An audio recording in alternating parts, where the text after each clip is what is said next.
ఒకసారి కడప ప్రాంతంలో వెళ్ళాను నేను, ఇప్పుడు కాదు, ఇంచుమించు 2012లో వెళ్ళాను నేను. ఓకే, ఆమెకి ఇంచుమించు 30-40 సంవత్సరాల నుంచి ఆమెకి ఈ చెవి వినిపేదంట.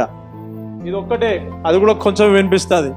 దగ్గరికి వచ్చింది, కూటంలో వచ్చింది, ప్రేయర్ చేశాను. ప్రార్థన చేసిన తర్వాత అమ్మ వినిపిస్తుందా అన్న, వినిపించట్లేదన్నది. అమ్మ వినిపిస్తుందా అన్న, వినిపించట్లేదు అన్నది. అమ్మ వినిపిస్తుందా అన్న, వినిపించట్లేదు అన్నది. ఎట్లా చెప్తున్నావు అన్న అంటే ఏమైపోయింది తెలుసా, నా చెవు పని చెయ్యదు, ఇక రాదు అని ఫిక్స్ అయిపోయేది. పవర్ ఆఫ్ గాడ్ ఎంటర్ అయ్యేసరికి ఆమెకు అర్థమవ్వట్లేదు, ఇది నాకేనా, నా చెవేనా, నా ఇయర్ డ్రమ్సేనా, ఉన్న పాటుగా మార్చగలుగుతుంది. ఆ రోజైతే ఆ అద్భుతం అక్కడ చుట్టుపక్కల ప్రాంతాలని కదిలించింది. Thank you lord. చదువుదాం, ఎక్కడ ఉన్నాం?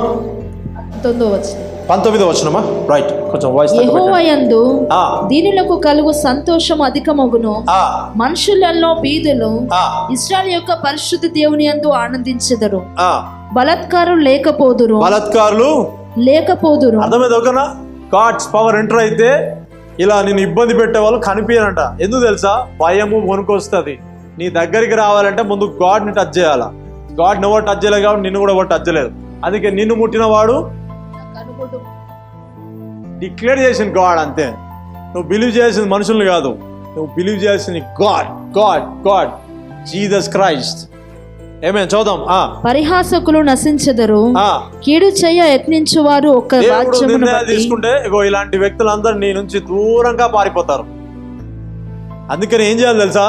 అలాంటి వాళ్ళు ఉన్నప్పుడే, అలాంటి వాళ్ళు నీ చుట్టూరుగా ఉన్నప్పుడే, నిందించే వాళ్ళు, బాధపరిచే వాళ్ళు నీ చుట్టూరుగా ఉన్నప్పుడే నువ్వు ఇలాంటి నిర్ణయాలు తీసుకొని ఈ రకమైన ప్రార్థనలు చేయడం వల్ల ఇక అసలు దుష్టుడు, బలహీనపరచే వాళ్ళు కనిపించకుండా పోతారు. దేవునికి స్తోత్రం.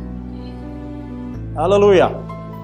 It's very dangerous. ఇది కీడు చేయ యత్నించుచు ఒక వాద్యమును బట్టి ఇతరులను పాపులుగా చేయుచు గుమ్మములో తమ్మును గద్దించు వానిని పట్టుకొనవలనని ఉరినొడ్డుచు మాయా మాటల చేత నీతిమంతుని పడద్రోయేవారు నరకబడుదురు. అర్థమవుతుందా? నీతిమంతుడికి, విశ్వాసికి, ప్రార్థించే వ్యక్తిని ఎవరన్నా టచ్ చేస్తే గాడ్ అస్సలు ఊరుకోడు ఆయన. కానీ చిన్న చేంజ్ ఏంటి తెలుసా? చిన్న చేంజ్ చెప్పాలా? గాడ్ అస్సలు ఊరుకోడు. కానీ ఆ భయానికి తట్టుకోలేక విశ్వాసులు ఏం చేస్తారంటే అపవాదికి చేయి ఇచ్చేస్తారనమాట. అయిపోయేది అంటారు. నాకు కన్ఫెషన్ దొరికిందని వాడు వేసేస్తాడు, అంతే. అర్థమైంది ఓకేనా?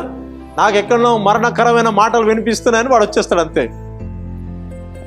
నాకు ఎక్కడో బలహీనపరిచే మాటలు కనిపిస్తాయని వాడు వచ్చేస్తాడు. కానీ దేవుడు మాత్రము వాని చేతికి అప్పచెప్పడు, వాని చేతికి నిన్ను అప్పచెప్పడు. ప్రతిసారి విడిపిస్తూనే ఉంటాడు, బలపరుస్తూనే ఉంటాడు.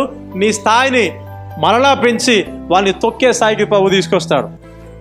హల్లెలూయా. ఇది గాడ్ స్టైల్, ఇది గాడ్స్ టెక్నాలజీ. ఇది అవునా?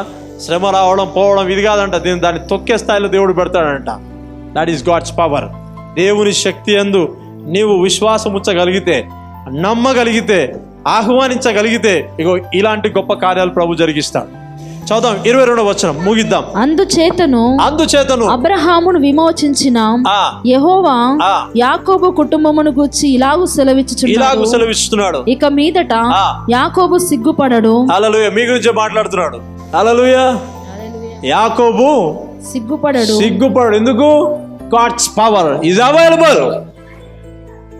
దేవుని శక్తి అతని పట్ల, అతని జీవితంలో, ఆ వ్యక్తి పట్ల పని చేయడం ప్రారంభిస్తే సిగ్గు అనేది ఉండదంట, అసలు అవమానం ఉండదంట, ఘనత ఒకటే వస్తుంది. Believe that. నిన్ను సిగ్గుపరిచిన వాళ్ళు కూడా ఘనపరిచే స్థితికి ఆ నాలుకని ప్రభు తీసుకొస్తాడు, అంతే. That's the power of God. అందుకనే నువ్వు బిలీవ్ చేయాల్సింది గాడ్, నాట్ మ్యాన్. నువ్వు బిలీవ్ చేయాల్సింది గాడ్స్ పవర్, మనుషుల శక్తి కాదు, మనుషుల జ్ఞానాన్ని కాదు. అవునా? యాకోబు ఎక్కడైతే సిగ్గుపరచబడ్డాదో, ఇప్పుడు యాకోబు గురించి మాట్లాడతలేదా? అబ్రహాం కాలేదా? అబ్రహాం గురించి మాట్లాడతలేదా? అలా కూడా మన జీవితాల్లో దేవుడు కార్యాలు జరిగిస్తాడంట. Take serious. ఒకవేళ నీకేమైనా సమయం ఉంటే, సండే హాలిడే కదా, ఇంటికెళ్ళి రాసుకో. ఏవేవి ఎక్కడెక్కడ ఆ లిస్ట్ అంతా రాసుకో. ఎక్కడెక్కడ ఏం జరిగే లిస్ట్ అంతా రాసుకో. లాస్ట్కి మాట పెట్టేసేయ్, గాడ్స్ పవర్ ఈజ్ అవైలబుల్.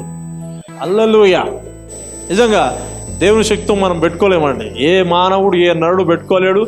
ఏ జ్ఞాని, ఏ సంపన్నుడు పెట్టుకోలేడు. నువ్వు తప్పక నమ్మాల్సిందే. ఐసీలో ఉన్నప్పుడు ఖచ్చితంగా కావాలి గాడ్స్ పవర్ నీకు.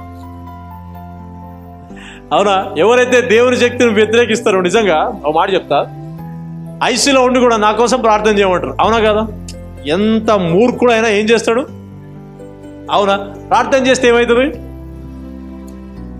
అది అందరూ తెలుసు ఆ విషయం. ఏం జరుగుతుంది? స్వస్థత కలగడానికి ఏం పని చేస్తుంది ఇక్కడి నుంచి?